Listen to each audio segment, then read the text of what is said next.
Olá, a gente começa agora mais uma edição do Papo com o Editor. Eu sou Luci Ribeiro, editora do Broadcast aqui em Brasília. Estou acompanhada do repórter Gabriel Máximo. E o nosso convidado de hoje é Renan Santos, empresário, ativista social, foi fundador do Movimento Brasil Livre, o MBL, hoje presidente do Partido Missão, tem 42 anos, vai estrear nas urnas já como pré-candidato à presidência da República. Seja muito bem-vindo, Renan Santos. Muito bem, muito obrigado. Fico muito feliz e vamos trocar ideia. Vai ser legal. Vamos lá. A primeira pergunta é o seguinte: o senhor saiu do MBL, né, aquele movimento que ficou bastante conhecido pelos protestos de ruas ali antes do impeachment da então presidente Dilma Rousseff do PT. E agora o senhor quer ser presidente. O que levou o senhor a tomar essa decisão, né, de disputar a presidência do Brasil? Ah, a gente tá lá, a gente tem uma imaginação de um país diferente que desde o início do MBL sempre teve presente na nossa cabeça. E minha função no grupo sempre foi um pouco diferente da dos porta-vozes mais famosos. O exemplo, Kim, acho que é a pessoa que sempre foi mais conhecida. Eu sempre fui um cara de apontar direções. Então, eu montei o grupo de trabalho do Livro Amarelo, que é basicamente o livro de propostas para o Brasil. Eu trabalhei na construção do partido, né? Quem coordenou a montagem do partido político, a missão, fui eu. Então, eu sempre tive um papel de liderança e um papel de imaginação. E quando eu escrevi com o nosso time o Livro Amarelo, eu comecei a entregar para as pessoas o que seria esse desenho desse Brasil novo que a gente gostaria de construir. Então, como assim, eu entrego uma imaginação e ao mesmo tempo eu sou líder, é natural que seja uma liderança para concorrer num mandato presidencial. Eu não imaginava que seria tão rápido, não imaginava que as pessoas quisessem que fosse eu, é, mas eu sempre quis. Naturalmente, quem trabalha com política e que é idealista sempre deseja mudar o próprio país e fazer algo que transforme seu país numa grande nação. Então, acho que era um caminho natural. Renan, pré-candidato, prazer falar contigo. Gabriel Máximo, aqui de Brasília. Eu queria perguntar, o senhor vem uma trajetória crescente nas últimas pesquisas, inclusive pontuou com 3%, agora na última pesquisa da Folha divulgada no sábado, mas ainda sem estar num patamar que seja competitivo a ponto de tirar um dos líderes dessa disputa, tanto o presidente Lula quanto o senador Flávio Bolsonaro do PL. Mas o senhor vem dizendo que acredita que isso pode ser possível. Como você pretende mudar esse cenário polarizado e chegar eventualmente ao segundo turno? Eu não acredito na Datafolha, né? Então, existem muitas pesquisas. Tem trackings que são contratados pelos partidos políticos, por bancos, instituições financeiras. A Quest tem tracking, a Atlas tem tracking. E eu me fio muito mais em pesquisas como as da Atlas. Por quê? Porque é a metodologia que vem acertando o mundo, ela costuma captar o avanço das tendências de maneira mais veloz. Na Atlas eu já abri uma distância para os governadores e estou buscando os 10%. Como fazer isso? Se eu busco os 10% e dado que Flávio Bolsonaro é um candidato inviável contra o Lula, haverá naturalmente uma migração de votos para o terceiro colocado viável no campo antipetista. Então é uma questão de demonstrar essa viabilidade, chegar nesses 10%. Eu comecei, né, com assim, no final do ano passado, quando meu nome começou a ser aventado como pré-candidato à presidência, ninguém acreditava. Então eu ultrapassei eles. Então, assim, não me. Minha ideia fixa é buscar esses 10% antes do começo das eleições em agosto. E aí o senhor sugere que ele, sendo um candidato inviável, votos migrariam para você. Só que você também vai precisar de eleitores bolsonaristas, né? Aqueles bolsonaristas raiz, não só o não bolsonarista.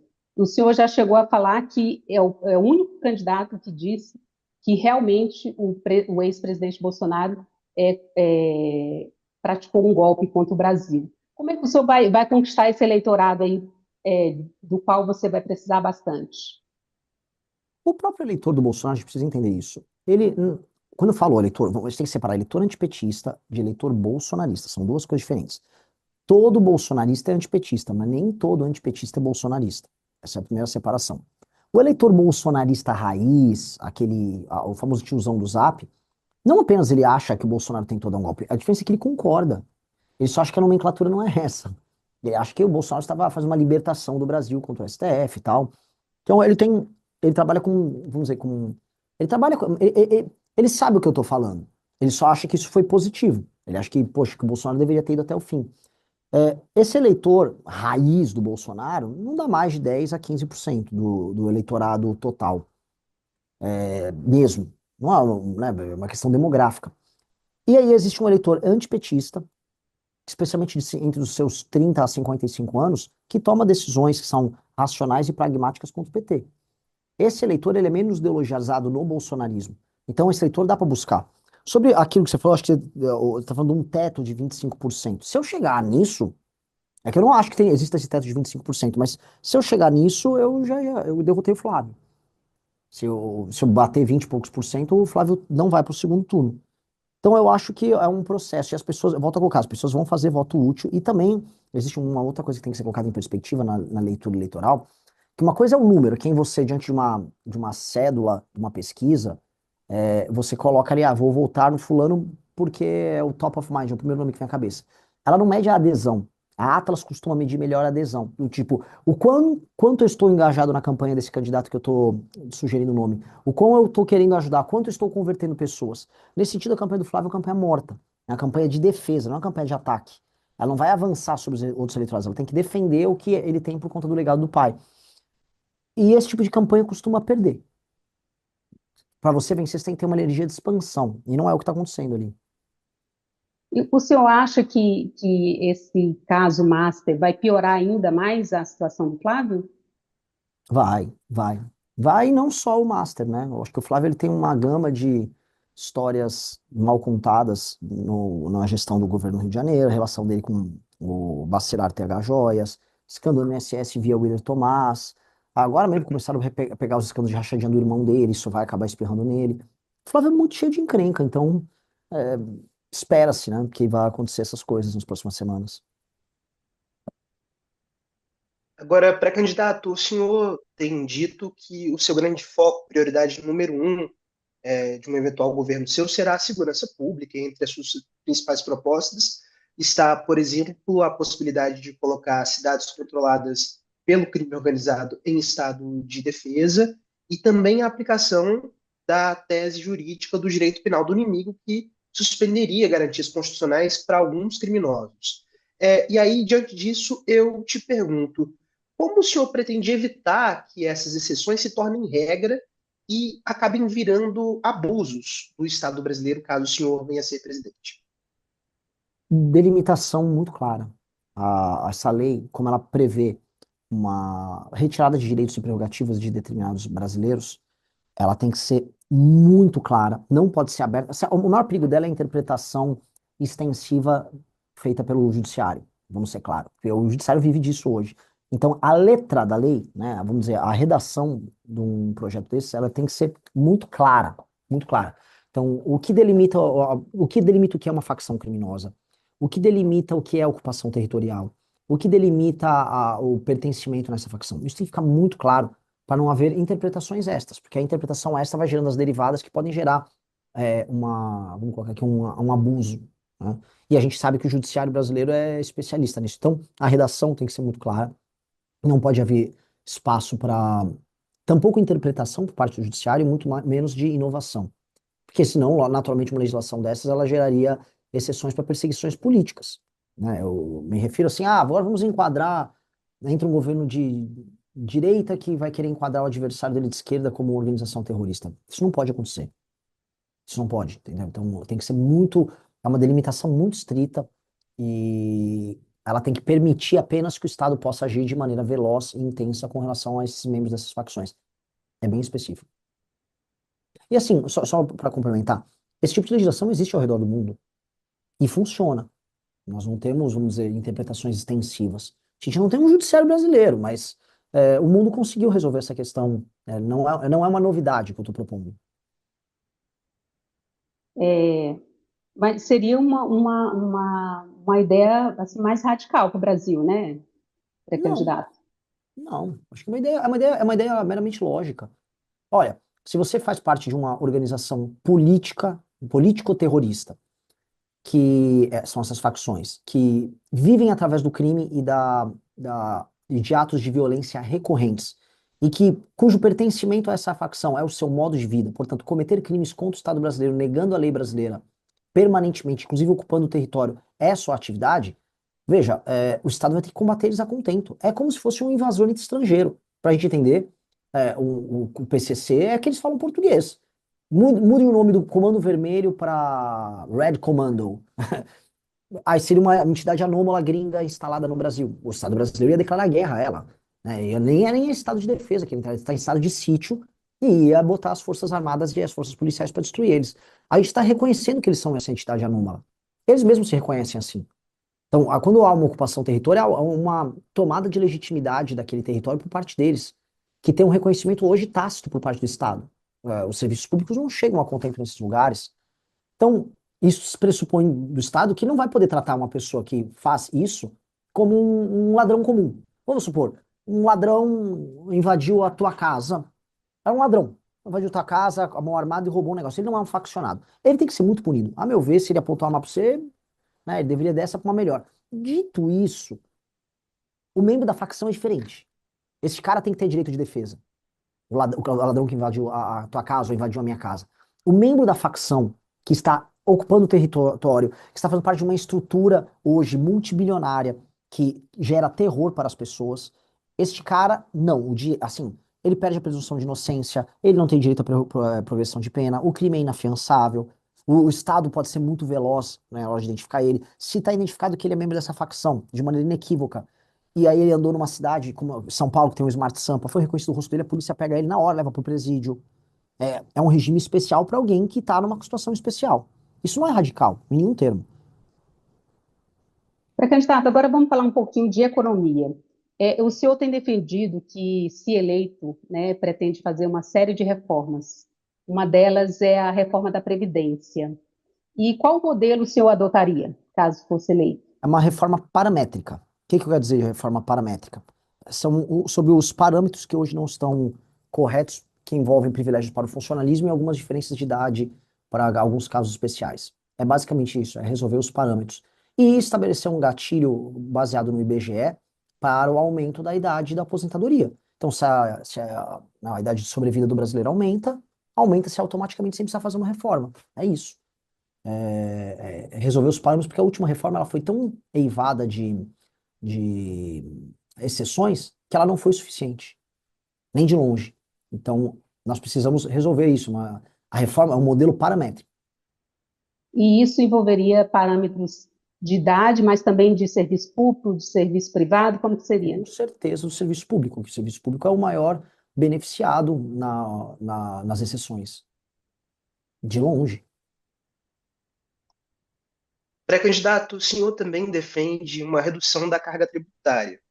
E aí, diante disso, eu lhe questiono se o senhor é favorável à manutenção do imposto sobre valor agregado, como foi aprovado na reforma tributária de 2023, ou o senhor pretende alterar esse modelo? Eu sou muito realista. Eu tento ser realista em tudo e com vocês, eu vou ser o mais honesto possível. Eu defendo a redução da carga tributária, dito isso, eu vou conseguir fazer isso no segundo ano após uma reforma fiscal. Sem reforma fiscal não tem reforma tributária. Porque a despesa no Brasil está num processo de estouro. Então, o candidato a presidente que virar e falar, não, agora eu vou cortar imposto, tá dodói, tá doidinho, tá falando besteira. Então, não dá para cometer molecagem aqui. Temos que mexer nas alíquotas, mas pós-reformas fiscais, que eu quero fazer já na transição, na nossa agenda de reforma fiscal.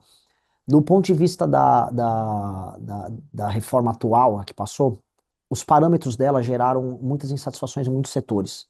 Eu gosto do modelo, eu acho o modelo bom, não acho o modelo do IVA ruim. Acho que o fim das competições entre os estados é bom. A ideia de diminuir todo o trabalho tributário que haverá para você conseguir fazer, por exemplo, pagamento dessas DARFs, né? Não sei como é que é o nome que vai ficar, vai se alterar. Isto posto. E outra coisa que vai beneficiar os municípios produtores, né? A cobrança ser no destino. Acho que isso tem um efeito muito positivo, inclusive para Pacto Federativo. Acho que isso vai ser muito legal para resolver problemas de arrecadação para municípios.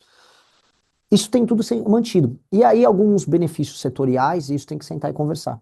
Porque tem muito setor reclamando, né? Um setor chorando aqui, outro empurrando ali.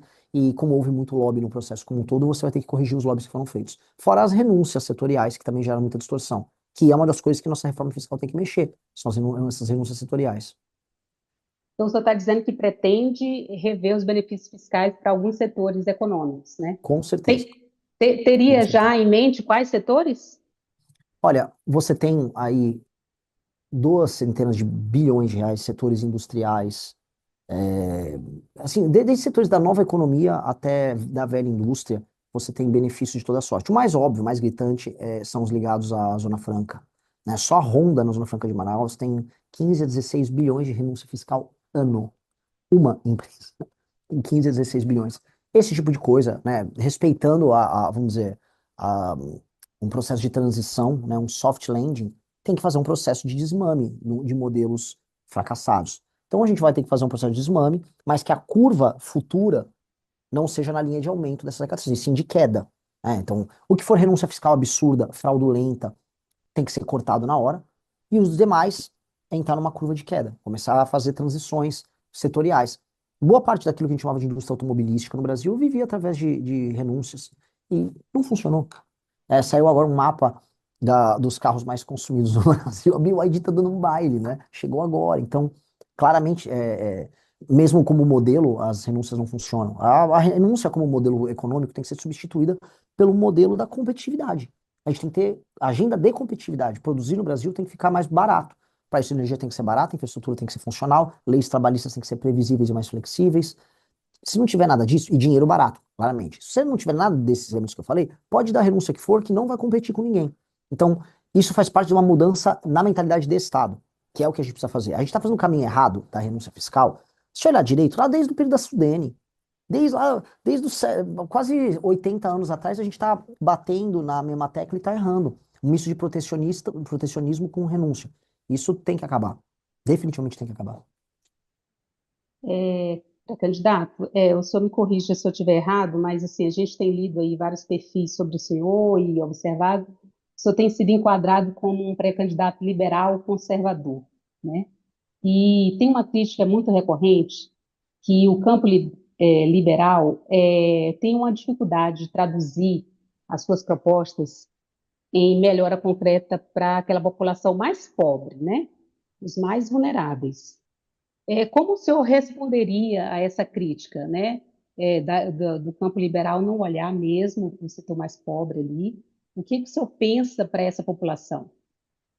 Um exemplo bem claro disso, de que essa assunção é errada, é de que os países que mais reduziram a pobreza no mundo nos últimos 100 anos adotaram políticas que a gente pode chamar de liberais, a começar pela China, a começar pela Coreia. Os maiores, a Índia agora, estão dando um choque de capitalismo, um choque de mercado.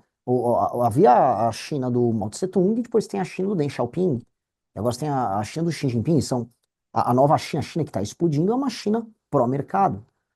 É uma China que se liberalizou, mesmo tendo um regime ele em si fechado. Como a Coreia do Sul cresceu? Qual foi o modelo da Singapura, que era um favelão? Então, claramente, políticas pró-mercado funcionam. E no Brasil, a melhor política social chama-se Plano Real.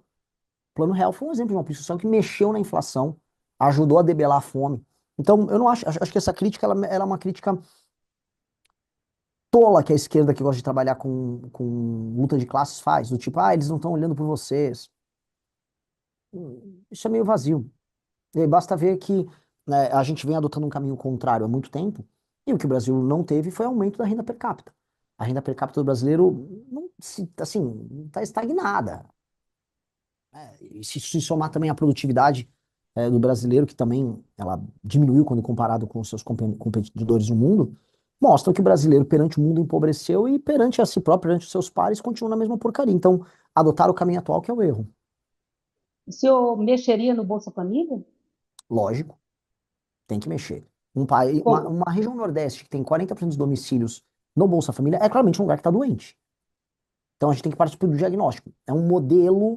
Existe um modelo de incentivos na política brasileira em que o político é premiado se ele dá coisa para a população. Eu não estou falando só do presidente, estou falando do deputado, do vereador, estou falando do prefeito. E não aumenta, não tem compromisso com o aumento da atividade econômica e tampouco com a consecução de políticas públicas que melhorem a formação daquele capital humano dessas cidades. Por exemplo, a educação nos lugares mais pobres vai muito mal, saneamento básico vai muito mal, infraestrutura, péssimo, atividade econômica nula. Mas se você der um Bolsa Família e empregar alguém dessa família, dessa pessoa na prefeitura, você vai girando o ciclo, que é o ciclo que a gente está vivendo há muitos anos.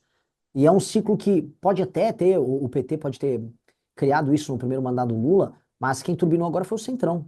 E o Centrão transformou isso num modo político que é insustentável. Então, nós temos que tirar fraudes do Bolsa Família, assim como do BPC. E a segunda coisa é, nós temos que levar para os municípios que estão tomados pelo Bolsa Família, nós temos que levar frentes de trabalho para que, especialmente homens e mulheres, mulheres sem filho, em idade para trabalhar, elas possam participar de frente de trabalho nas mais diversas áreas. Algumas trabalham com cinturão verde, o governo fazia áreas de cinturão verde. Por exemplo, no Nordeste, não existe o famoso cinturão verde que produz o hortifruti, que atende os ceasas e os mercados da região. Lá, sei lá, em João Pessoa, na Paraíba, eles vão comprar frutas e hortaliças que vêm de São Paulo, ou às vezes vêm de Anápolis. Vamos então ser um governo cinturão verde, trabalhando com o cenário, com as prefeituras, obras de recapeamento, obras urbanas, vamos chamar essa população para participar disso.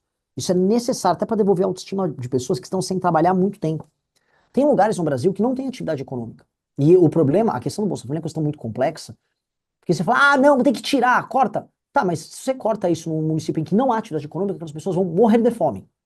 Porque não há atividade econômica nos municípios dela. Então, o foco nosso é exigir dos prefeitos, e aí a nossa lei de responsabilidade gerencial vai nessa linha, exigir dos prefeitos uma política muito clara de aumento de atividade econômica formal no município dele, e se ele não aumenta a atividade econômica no município dele, ou basicamente aumento de PIB, ele tem que ficar inelegível, porque esse é o principal indicador para medir que aquela cidade está se tornando viável, né? Se as pessoas não estão conseguindo sustentar, quer dizer que a cidade não é viável. E o governo federal atuar, e aí sim, em parceria com os municípios, para criar os meios para fazer essa transição. Agora, do jeito que está, não dá e não pode ser assim. Até porque existe uma questão de justiça. Alguém está pagando o Bolsa Família dessas pessoas.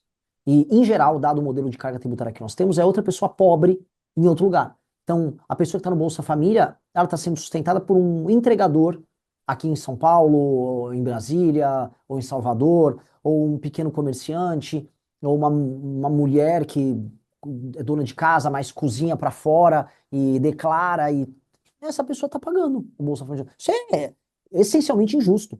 Isso é iminentemente injusto. Então, a gente tem que tirar o peso das costas de quem está trabalhando. Pré-candidato, o senhor já começou a falar um pouco na sua resposta, mas eu queria que o senhor me detalhasse, por favor, esse seu plano de lei de responsabilidade gerencial. Como é que ele vai funcionar na prática? A ideia da lei de responsabilidade gerencial é alterar os mecanismos de incentivo, recompensa e punição na administração pública, especialmente no Poder Executivo. E isso é a verdadeira, isso aqui é a verdadeira reforma política no Brasil. Então, o que acontece? A maior parte dos municípios brasileiros são insustentáveis. Eles não arrecadam os próprios recursos, vivem do recurso do Fundo de Participação dos Municípios. E eles não têm compromissos com indicadores de desempenho em nenhuma área. Eu vou dar um exemplo. Um prefeito pode começar o mandato dele, terminar o mandato dele indo mal no SAEB e DEB, que o eleitor não liga. E essa é uma verdade sobre o eleitor. O eleitor não liga. Ele pode não aumentar a cobertura de água e esgotos no município dele, e ele pode ser reeleito.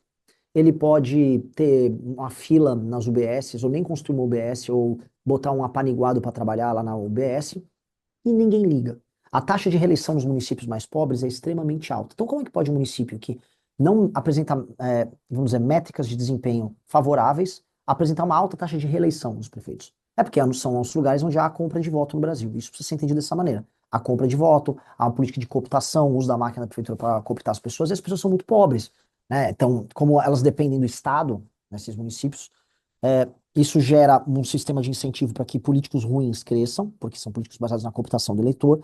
Esses políticos se tornam base de deputados federais que enviam emendas para esses municípios para gerar as obras que são superfaturadas, os famosos shows que reelegem os prefeitos. Agora está rolando a praga, que eu chamo, dos shows do São João, que é emenda para lá e para cá fazendo show para reeleger prefeito e para fazer deputado aparecer no palco e ser elogiado pelo Wesley Safadão ou pelo Natanzinho. Esse é o diagnóstico. Como mexer nisso? Nós vamos colocar um comissariado atuando nos municípios junto com o prefeito, acompanhando a execução do orçamento. E haverá uma série de indicadores públicos que os prefeitos terão como meta, independente da linha política do prefeito, terão que obedecer. Então, se ele pega, vamos supor, um município que tem 10% de cobertura de esgoto e água, ele tem que entregar, sei lá, como mínimo 20. Dá um exemplo aqui. Se aquele município tem um número X de PIB e atividade econômica e arrecadação própria no setor privado, ele tem que aquilo mais 10%. Então, ele tem metas básicas para ele alcançar. Se ele atinge essas metas, ele está qualificado para receber emendas, ou seja, a emenda é condicionada apenas ao desempenho do prefeito. E o fundo partidário e o fundo eleitoral, aí entra a revolução do partido, aumenta. Então, o fundo passa a ser condicionado não pelo número de deputados eleitos, mas pelos indicadores de desempenho obtidos por prefeitos dos partidos políticos. E aí você multiplica o número de municípios pelo número de pontos obtido pelo prefeito, ponderado pelo tamanho da cidade, e aí você tem o fundo partidário e o fundo eleitoral para os partidos. O critério passa a ser um critério de desempenho. A emenda passa a ser qualificada como um instrumento de premiação para a execução de políticas públicas nos municípios que estão obtendo esse desempenho. Então, o que acontece? Se o prefeito é um bom prefeito e atinge os indicadores, se ele quer fazer o show com o safadão e couber no orçamento, vai, ganha a eleição. Se ele não atinge isso, ele fica inelegível por 8 anos. E aí a oligarquia política local ela passa a ser substituída. Com esses mecanismos, a gente racionaliza a administração pública no sentido de executar a coisa pública. Porque não existe compromisso do prefeito hoje no Brasil, ou dos deputados, em última instância, que mandam as emendas, em executar boas políticas públicas. Não existe. Não existe sequer incentivo do eleitor, porque o eleitor não vota nele por conta disso. O leitor sequer sabe avaliar. Então, essa é uma maneira de fazer com que o prefeito trabalhe com metas óbvias e entregue resultados óbvios. Renan Santos, isso aí é muito ousado, né? Porque você está mexendo aí em pontos bem sensíveis da política brasileira, emendas parlamentares, o fundo partidário, né? Então, historicamente, os presidentes são eleitos sem a maioria no Congresso, né? O que é possível que aconteça com o senhor, caso o senhor seja eleito, né? E o senhor tem se apresentado como antissistema, né? Então, assim, para aprovar coisas tão ousadas como o senhor pretende, o senhor vai ser obrigado a compor com alguns grupos, né? Vai ter que fazer alianças aí. De que forma o senhor pretende trabalhar nessas articulações?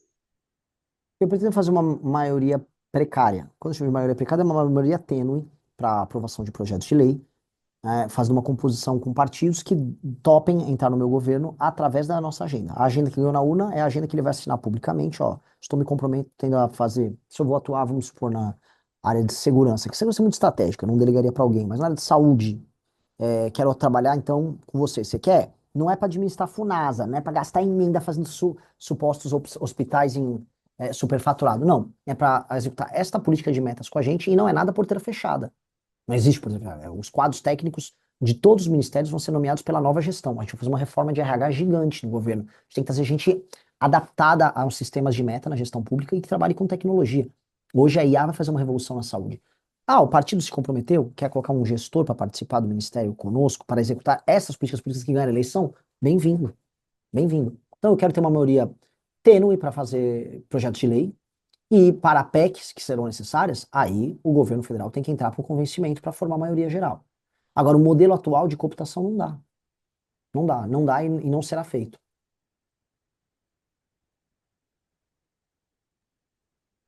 Pré-candidato, uma coisa. No sábado, o deputado Kim Kataguiri foi anunciado como seu futuro ministro de reforma do Estado.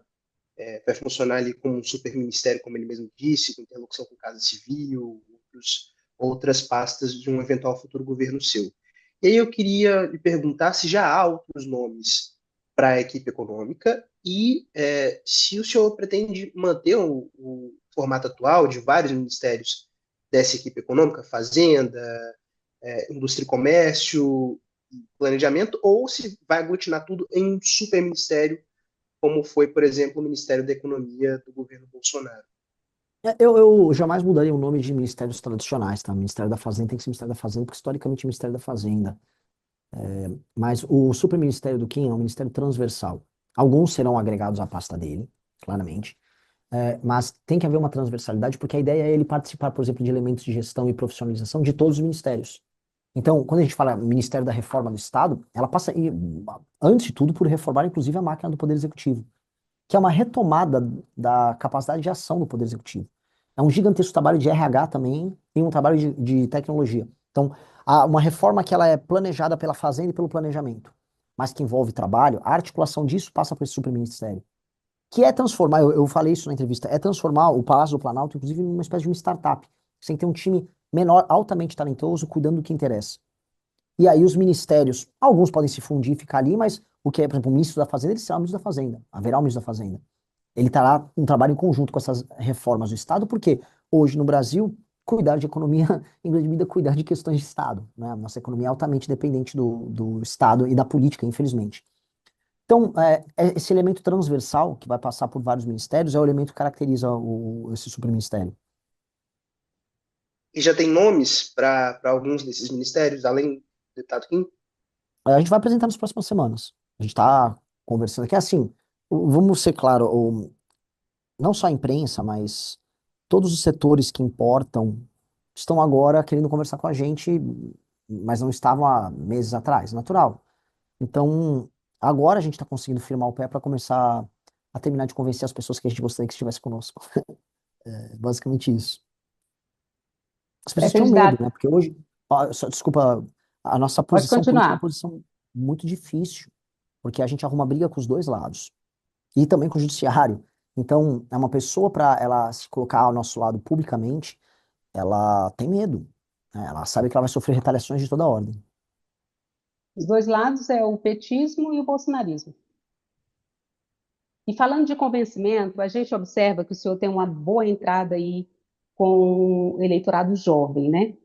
Que é um eleitorado volátil ali, né? Que se diz ainda não muito representado pela política tradicional, muito desse público tem aversão à política, né? O senhor conversa bem com esse público nas redes sociais, sobretudo, mas como fazer esse jovem ir votar, colocar, apertar lá o seu nome na urna de fato?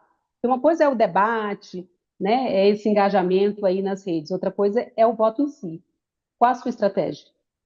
Não, eu acho que eu não estou nem pouco preocupado com o jovem, nem um pouco, porque ele já está engajado. E o jovem, ele passa por processos de alienação e de esperança.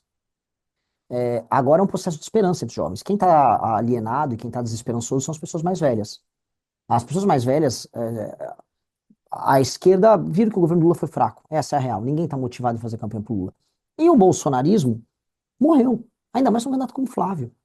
Então é um fenômeno morto. Os mais jovens, entretanto, como a gente veio com uma perspectiva cheia de novidades, tá? Uma visão de Brasil otimista. Nossa campanha é uma campanha pré-campanha, uma pré-campanha otimista.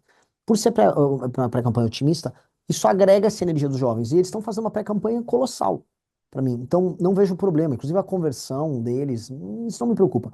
O que me preocupa agora é o crescer nas outras camadas, vamos dizer, etárias da sociedade.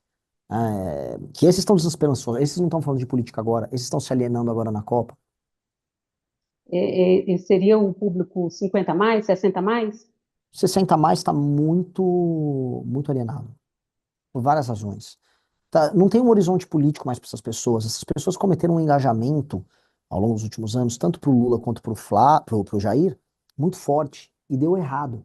É como se no jantar, vai ter, sei lá, Dia dos Pais, Dia das Mães, vai ter um jantar ali, aí eles sentam, eles nem brigam mais, eles só não falam de política. Porque não dá. Ah, você é ladrão também. Mas o seu também. Perdeu, não tem um horizonte positivo, então eles estão desengajados. Isso é perceptível. Eu rodei, por exemplo, Santa Catarina, que era para ser, né, Viva Flávio. Derretendo, meus trackings em Santa Catarina são maravilhosos.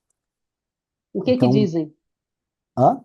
O que os seus trackers dizem? Que Santa Catarina. alguns estados, eu vou dar um exemplo, alguns estados, você tem algumas assimetrias, né? E, por incrível que pareça, eu não estou tão bem nos estados que eu nasci, como São Paulo, ou bem como eu deveria, porque eu não foquei aqui. E em alguns lugares, como Rio Grande do Norte, eu vou super bem. Santa Catarina, mais de 10%. Então, isso anima muito. Muito mesmo. Então, o público que o senhor quer trabalhar melhor é o público da melhor idade, né? Não, aí não necessariamente, porque se eles estão desengajados, a quantidade de energia que eu tenho que colocar para convencê-los é muito grande. Existe um público que vai dos 25 aos 55, que tá na rua. Esse público é o assaltado. Um aposentado passa a maior parte do tempo em casa. Ele não vive boa parte do drama da violência. como as pessoas que estão na rua vivem. Então, o moço e a moça de 25 a 55 anos, o adulto brasileiro, este sim está em disputa. E é esse que a gente tem que buscar com maior energia.